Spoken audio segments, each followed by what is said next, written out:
from Italy, we're being told that the fashion designer Giorgio Armani has died at the age of 91.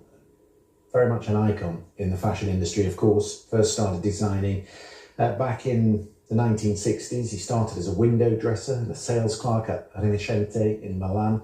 In 1957, went on to work in the Nino Cerruti company, where he first designed menswear. But of course, very much influential in many different ways.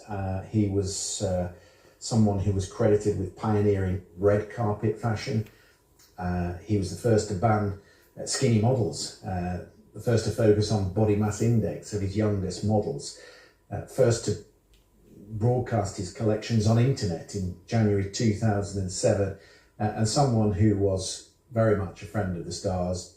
You might remember back in the film The American Gigolo, he dressed Richard Gere, he's dressed Lady Gaga, he's dressed many of some of the biggest faces, biggest celebrities in the world. And our correspondent Charlotte Gallagher has been taking a look back at his life.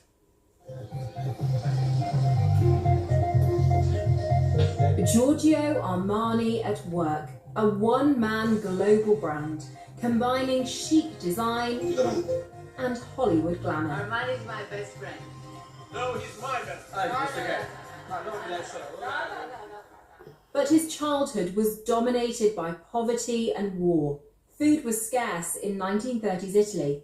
Friends were killed by bombs. He trained as a doctor and joined the army, but quit to work at a department store in Milan, tearing out the stiff padding in men's suits, introducing softer fabrics and sophisticated tailoring. Siamo al dunque, abbiamo la sfilata. Soprattutto ricordate di portare i vestiti come se fossero solamente vostri. In 1980 came American Gigolo, Richard Gere dressing head to foot in Armani. The film was the beginning of a mutual love affair with Hollywood, on screen and on the red carpet.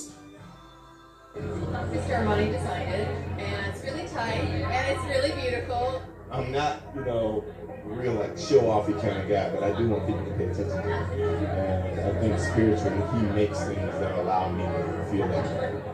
Armani fitted stars like Samuel L. Jackson in his store on Beverly Hills and had a plaque on its walk of style. Hollywood was useful advertising. In the 1980s, he launched Emporio Armani, this time revolutionizing women's fashion. His sleek suits were seen as a confident, professional image for the modern workplace.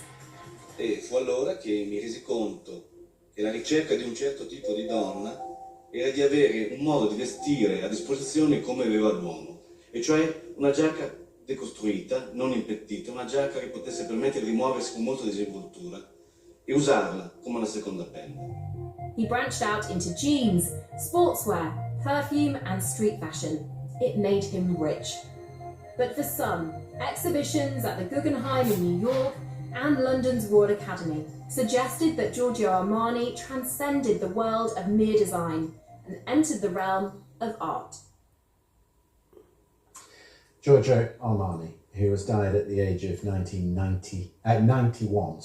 born in 1934, someone who's had such an enormous influence on world fashion. Just to think that by 2009 he had a retail network of 60 Armani boutiques, 11 collection stores, Emporio Armani, the AX Armani Exchange, all sorts of different reincarnations of the Giorgio Armani brand. And in many ways I think it sort of crossed over from fashion to art at times. I remember going to see an exhibition in New York some years ago, very popular, where a lot of the fashion was put on show, much as some of the other great designers have showed in art museums as well. And as I say, very much influential on the world of Hollywood. He believed that fashion had to go hand in hand with the blockbusters and some of the biggest names. As Charlotte said, American Gigolo is one very good example of that. But whenever the Oscars... Thank you so much for watching. Subscribe to my YouTube channel. This is Life Well Lived. Oh my God.